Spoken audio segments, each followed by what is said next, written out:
in the UK, and this live isn't going to be just about the UK, but there's a lot going on over there, and it's catching the attention of us over here. So I want to address some of it.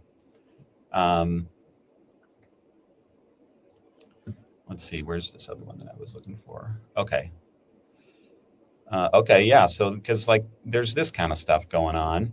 This guy assaults a girl. Been in the country 3 years. Come over on a bike. Been in the country for 3 years. This all to me on camera. Has just sexually assaulted a female in the middle of Sheffield city centre, town centre. I don't know which one. In the middle of the day. He assaults a girl. Get his face well known. He's not even bothered by it, really. He's just kind of calm. No big deal. And this stuff's a daily occurrence. And do you think that this guy's going to get some harsh punishment like he probably deserves? He's not. Everybody knows it. He's going to get a slap on the wrist. He's going to be sent back out into society. Somebody else is going to be harmed. Then it's going to be another headline. And then maybe they'll do something about it after it happens a few times. But if this guy was a British citizen, and just an everyday normal Brit, and he did something like this, well, he wouldn't see the light of day. And I get it. I mean, I would be pissed about that too.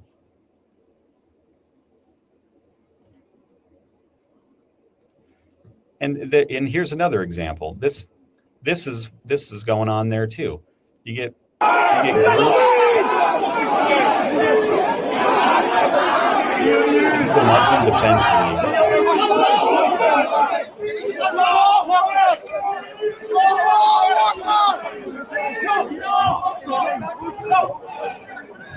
No peaceful thing to speak.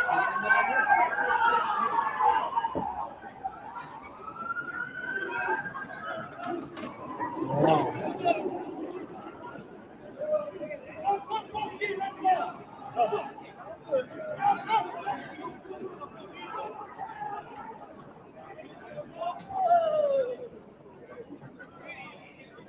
Suppose any of these guys are going to get arrested. But in this one, I see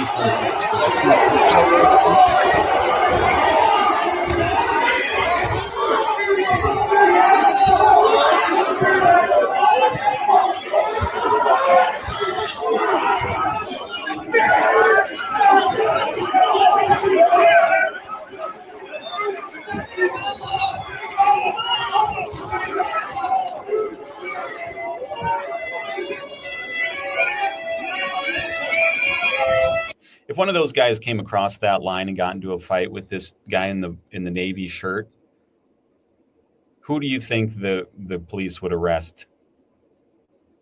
And who do you think would get the harsher punishment? I guarantee it would be this guy in the blue shirt.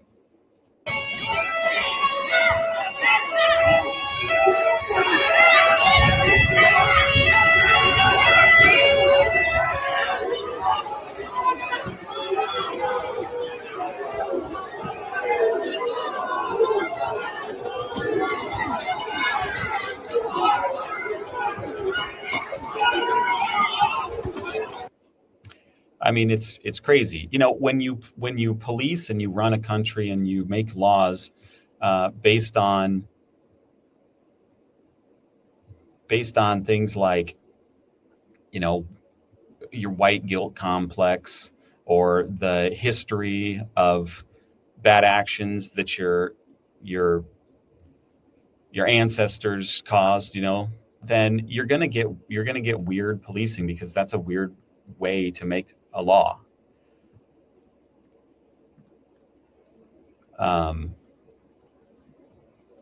So, they're trying to make up for these, the original sins of their country with segregation and slavery and colonialism and all that kind of stuff. So what they're doing is they're punishing their current day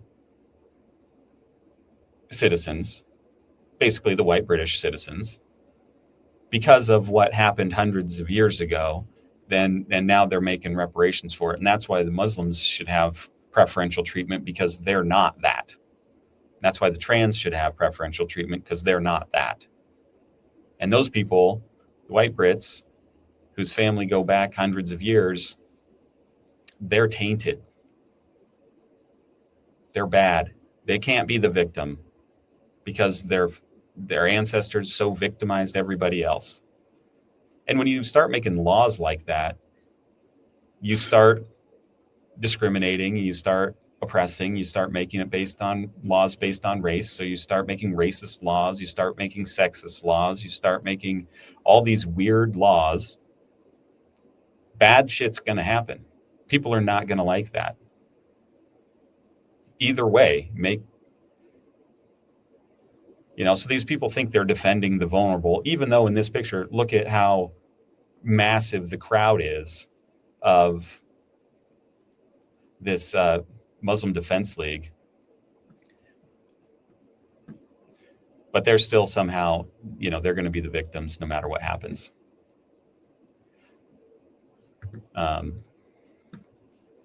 And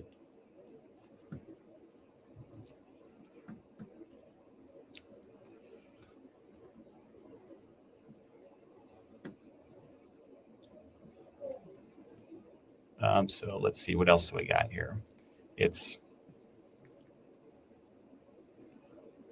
So not only are they giving Muslims preferential treatment in the legal system. Hold on. Oh, yeah. I think this is a good point. What about the left pushing the it's okay to shoot a CEO garbage? They claim to be humanists, but think it's okay to shoot someone outside the echo chamber. Shouldn't these idiots be arrested too? Well, yeah, right? Exactly. Yeah. I love how the all compassionate humanists really don't like a lot of humanity, honestly. About 50% of it, they hate them. But they're for all people, and they love everybody. And they immediately go to violence. Like the left has really gotten violent. They've always been the side of violence, but they've really gotten more emboldened.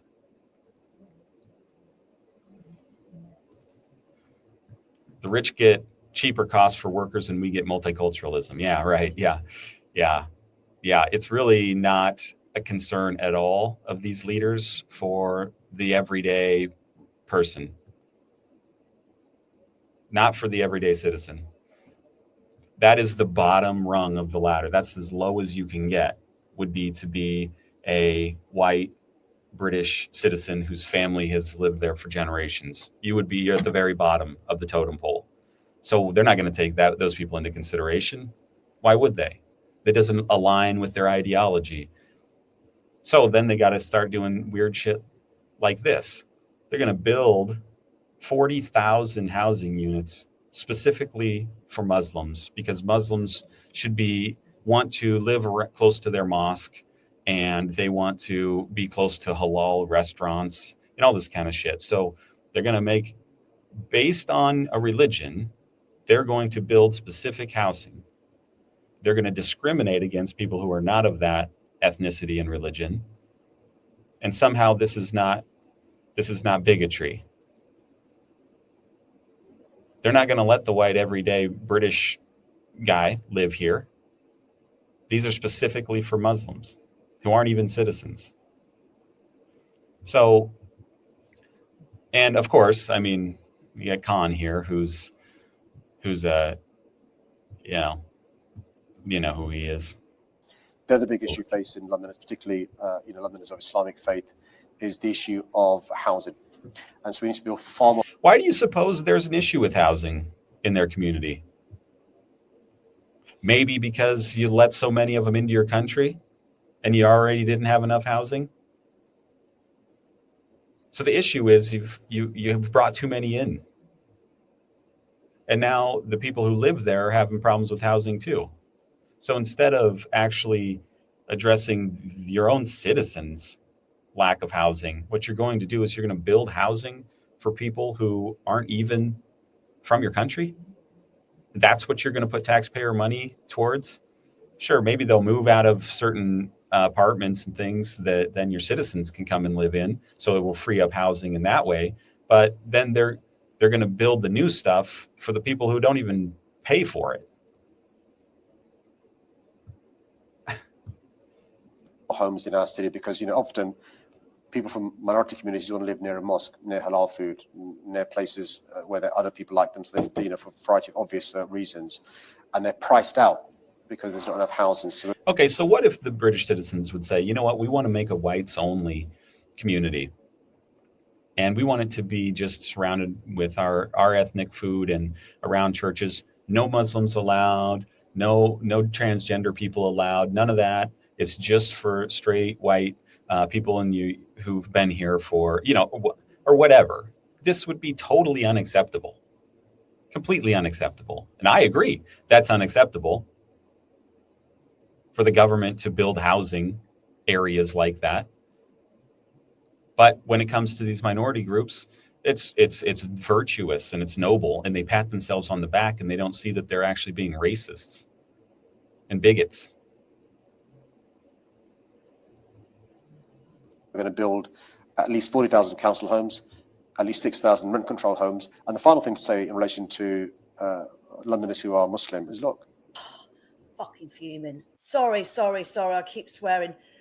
Sadiq Khan, he's just She better watch herself. She's going to get arrested. Announced. I got to read it because he's just announced a new proposal to build 40,000 new council homes, specifically prioritised for Muslims under the Muslim housing plan. They're to be built near mosques and halal shops. Am I hearing that right? Is that not divisive? Is that inclusivity? Right. Can you imagine if we made an announcement that the government are building 40,000 new homes, but they're going to prioritise them for non-Muslims or Christians? Yeah. So she's saying the same thing I was saying. Yeah, that would never, no, because that's bigoted. But keeping this woman out of it and keeping her separated is not bigotry. See, the double standard, if these politicians, and it's not just the leftists, but mostly, if the left didn't have double standards, they wouldn't have any standards at all. Because that's all they do all day long is make two-tier policing, double standard housing. Oh, well, if you don't rent to a Muslim, well, then you're breaking the law and we're going to throw you away. You're going to lose your licenses. You're going to lose your properties. You're going to whatever, because that. But it's okay for us to discriminate against you because, we think that we're the good guys for it. It's so stupid. It's not. People are so tired of this crap, and I do not blame them one bit. So yeah, you make a good point here. What about building homes for homeless vets? Not even a consideration. Wouldn't even cross their minds. Not even a don't even realize that that's a thing, because they couldn't care less, because those vets aren't some weird minority group that's in their fantasy world being oppressed by everybody.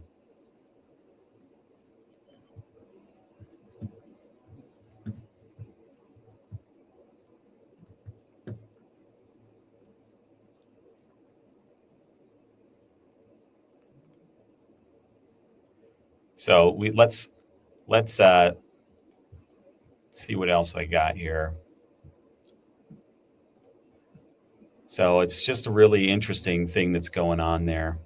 And then there's an outbreak of conservatism and nationalism in Europe because of this kind of crap.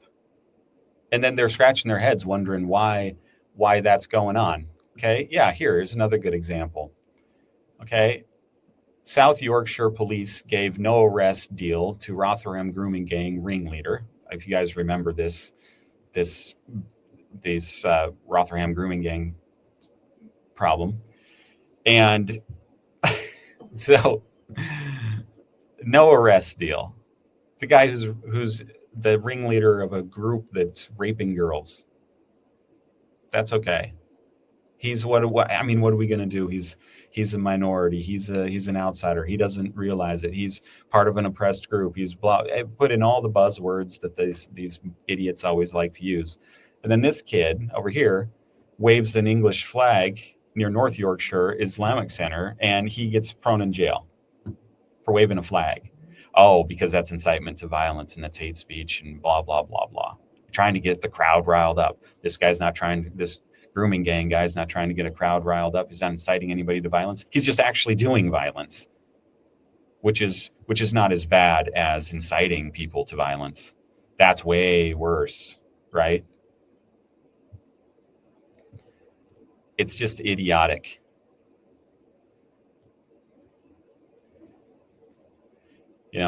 And then you're going to start getting stuff like this. I mean, this is in Ireland here. We got Conor McGregor who's talking about... Good morning, citizens of Ireland. I'm here today outside the office of the Taoiseach and Taoiseach, where we are over 200 days into the formation of current government. In these times, this government has cost us our peace of mind, our security, our hope for the future, and the general well-being of Irish citizens nationwide has decreased dramatically, whereby we have seen the homelessness of Irish children risen to levels unprecedented, proving this government's refusal to abide by and respect our proclamation, and where all children of Ireland are to be cherished. Instead, our children abandoned. This incompetent failure of future generations has been accompanied with an intense influx of mass migration into an already severed system. Our tourism has sharply declined, while danger on our streets has risen. Ireland, as a master of martial combat, a solution-driven man, you will hear me speak on a problem but once, then it is action towards solution. I urge all our citizens to be of the same. Today, Ireland, I am outside these gates of these appointed officials, but as your head of state, you empower me to enter these buildings on your behalf. A president face-to-face with government officials, with only one priority: to ensure that the country our founding fathers gave their life for is strictly adhered to on behalf of its citizens. Ireland, under my tenure, the will of the people will be heard. Ireland, under my tenure, we will return important articles of our Constitution prior, and thus again aligning with Padraig Pearse's proclamation, in that we declare the right of the people of Ireland to the ownership of Ireland and to the unfettered control of Irish destinies, to be sovereign and indefeasible Irish men and Irish women, in the name of God and of the dead generations from which she receives her old tradition of nationhood. Ireland, through us, summons her children to her flag and strikes for her freedom. In the name of the Father, the Son, the Holy Spirit. Amen. Yeah, so populist movements are springing up, and they're getting people like Conor McGregor here, is a former MMA fighter, and because the people want to be heard, their voice is not being listened to. The leaders think they know better. They think the citizens are a bunch of bigoted, xenophobic morons, that they don't know how to run a country. They don't know what's best for them. And they're just completely out of touch. And they're trying to cram down their throats an agenda that they are not interested in and that they think is actually detrimental to their well-being. So you're going to get this. You're going to get the AfD in Germany. There's these groups are gaining in power every single day, especially when you see shit like Graham Linehan getting arrested for a tweet.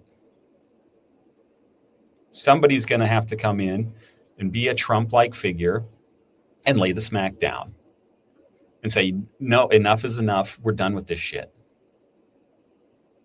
And that's what's going to happen. It's coming. I mean, it is gaining momentum every day. What do you guys think? Is that a good thing? Is that a bad thing? Is this going to lead to some kind of civil unrest?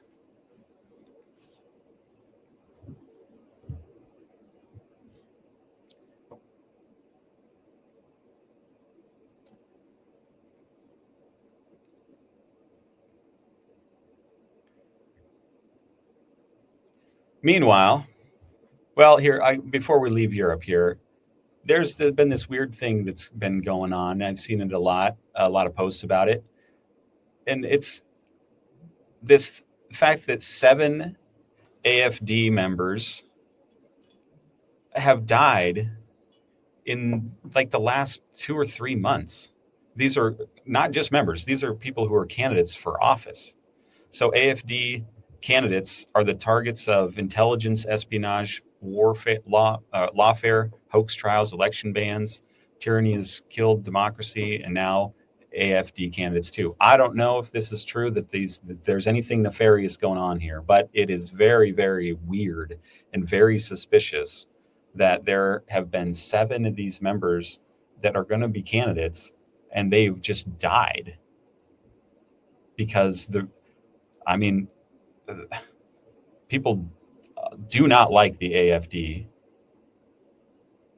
and there's something strange going on. So I'm not sure she addresses this, but let's take a look at what she This does. office is a complete failure. Instead of attending to their proper task, they spy on the opposition with one goal in mind: to denounce the AfD as an enemy of the Constitution and fabricate a pretext for outlawing our party. Let's be clear, and this is what we want you to know, what we want the world to know what's going on in Germany.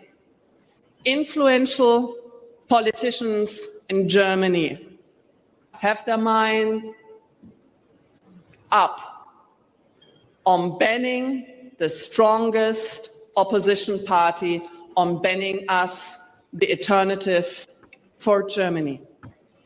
They would eliminate a political force which will soon form the government in several East German regions. Furthermore, they want to ban a party and has caught up with and overtaken the Chancellor's party itself. It is grotesque, it is authoritarian, and yet this is a path they pursue, but they will not prevail. They will not prevail. So the AfD is the populist party of the people. They're not the establishment, and the establishment hates these people because they're such a threat. They want the established parties. They want to keep control. They want to keep all the power to themselves. They want to keep, destroying the country. They want to keep suppressing the wages. The living standards in Europe have gone way below the living standards in the US, and we used to be identical almost. And now they've got these stupid policies to where, it's so impossible to even put an air conditioning unit in your flat. There's bureaucratic red tape for an AC unit. And so it's something like more people die from heat stroke because they don't have air conditioning in Germany than die from any other than car accidents.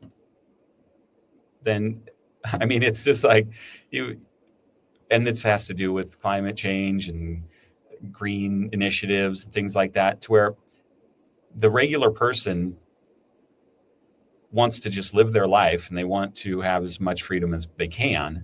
And they're sick and tired of these people dictating their lives to them. So you get the AfD, they're gaining momentum. They're gaining traction every day because they're a grassroots driven bottom up party. And they can try to ban them all they want. It's just going to be another party, because the sentiment is not going anywhere. It's not really about the party. It's about the people and their experience in their country and the future that they want for themselves and for their country. And this is similar to what the Democrats tried to do with Trump. They tried to ban him from ballots so that it was impossible for him to get the nomination. And so Colorado and Maine, they tried, and it got overturned in court. thankfully, because that was some bullshit. Third world political undermining. And this is the same thing they're trying to do here. They're trying to get the AfD banned so they can't be in the running. They can't be voted for. The people can't get what they want because they're so threatened. Because they've let migrants flood into their country for the last 10 years and everybody's pissed off about it. Seen their wages go down. They've seen the cost of living go up. They've seen their housing supply taxed. They can't move out of their parents' house because there's nowhere to live or the cost is too much and the migrants have taken the jobs and all this kind of stuff. But the people who are in favor of this pat themselves on the back thinking that they've accomplished some kind of moral good while their own people suffer.